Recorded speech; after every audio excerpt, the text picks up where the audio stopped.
ছিলাম বুখারী শরীফ থেকে আল্লাহর নবী বলেন ক্বালা রাসূলুল্লাহ সাল্লাল্লাহু আলাইহি ওয়াসাল্লাম আল মুসলিমু মান সালিমাল মুসলিমুনা মিন লিসানিহি ওয়া ইয়াদিহি। আল্লাহর নবী বলেন তুমি প্রকৃত ঈমানদার ওই ব্যক্তি যার হাত এবং জবান থেকে সমস্ত মুসলমানেরা নিরাপদ থাকে।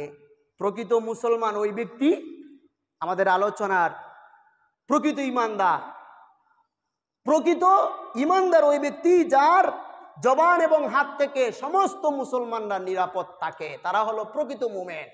তাহলে আজকে আমার চিন্তা করা দরকার, আমার জবান থেকে আর আমার হাত থেকে আমার মুসলমান ভাইরা নিরাপদ আছে কি? কথা কয় না ভাই? যদি আমি প্রকৃত ঈমানদার হতে চাই তাহলে আমার জবান এবং আমার হাত থেকে সমস্ত মুসলমানরা নিরাপদ থাকতে হবে, তাহলে আমি প্রকৃত ঈমানদার দাবি করতে পারি। আজকে মানুষকে যেই দুইটা জিনিসের দ্বারা সবচেয়ে বেশি কষ্ট দেওয়া হয়, আল্লাহর রাসূল এই দুইটা জিনিসের কথাই উল্লেখ করেছেন বিশেষ করে। একটা হলো জবান। জবানের দ্বারা আমরা মানুষকে গালি দেই, দেই কি দেই না? কথা কয় না ভাই? দেই কি দেই না? মানুষের নামে মিথ্যা অপবাদ দেই, গীবত করি, চুগলখড়ি করি, মিথ্যা সাক্ষী দেই, ইত্যাদি আরো অনেক কিছু আছে। কথা বলেন ঠিক কিনা? একজন মানুষ অপরাধ করে নাই, আপনার মিথ্যা সাক্ষীর মাধ্যমে তাকে যদি অপরাধী বানানো হয় সে কতটুকু কষ্ট পাবে? একজন মানুষকে হত্যা করার চাইতো তার উপরে মিথ্যা অপবাদ দেওয়াটা কঠিন। 2 নম্বর হলো হাত। এই হাত দিয়ে আমরা মানুষকে মারি অন্যায়ভাবে, মারি কি মারি না? কথা কয় না? দেখেন নাই আপনারা আশপাশে? দেখেন নাই? এটা আমার সমাজ, এই সমাজের প্রত্যেকটা মানুষের অধিকার, তাদের হক পুরা করা এটা আমার দায়িত্ব। কথা বলেন ঠিক কিনা? সে তার হক সম্পর্কে আমার কাছে অবশ্যই তার দাবি জানাইতে পারে কি পারে না? কথা কয় না? পারে কি পারে না? সে আমার সমাজের স্বাধীন একজন মুসল্লি হিসাবে তার যেই হক আমার কাছে আছে, আমি ইমাম হিসাবে, সে অবশ্যই স্বাধীনভাবে তার দাবির কথাটা আমার কাছে উত্থাপন করতেই পারে। কথা কোন ঠিক কিনা? তাহলে আমরা যদি এই দেশ স্বাধীন দেশ হয়ে থাকে, স্বাধীন দেশের নাগরিক এই দেশের সরকারের কাছে তাদের অধিকারের কথা জানাইতে পারে কি পারে না? যদি আপনি মুমিন হন তাহলে তাদের গায়ে অন্যায়ভাবে গুলি চালাইতে পারেন? কথা কয় না? পারেন?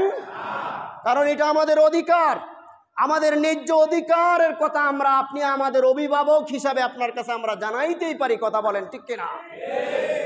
তাহলে যদি আপনি প্রকৃত মুমিন হতেন তাহলে আপনি কোনোদিন নিরপরাধ ছাত্রদের উপর অন্যায়ভাবে গুলি চালাইতে পারতেন?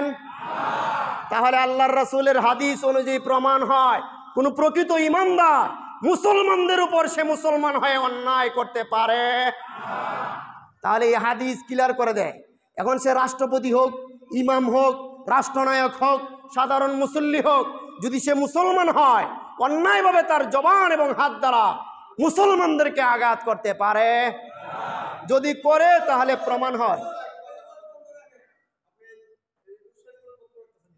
আমি তো উস্কানিমূলক কোনো কথা বলতেছি, আমি হাদিস থেকে বলতেছি। কি? আমি কোনো উস্কানিমূলক কথা বলি নাই আপনাকে, না, আমি হাদিস থেকে বলতেছি। এটা উস্কানিমূলক হলো কি? না ভাই, না না, আপনাকে ওয়াজটা বুঝতে হবে।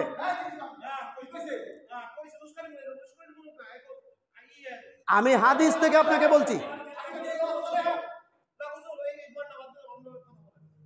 না না, এভাবে যদি,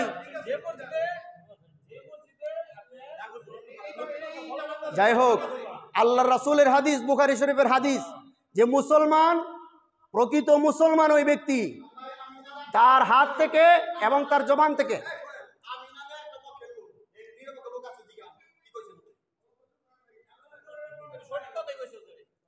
আমরা প্রকৃত মুমিন হতে হলে আমাদের হাত থেকে এবং আমাদের জবানের মাধ্যমে। আপনি বসেন, বসেন ভাই, আওলাদ ভাই, ভাই বসেন, বসেন ভাই,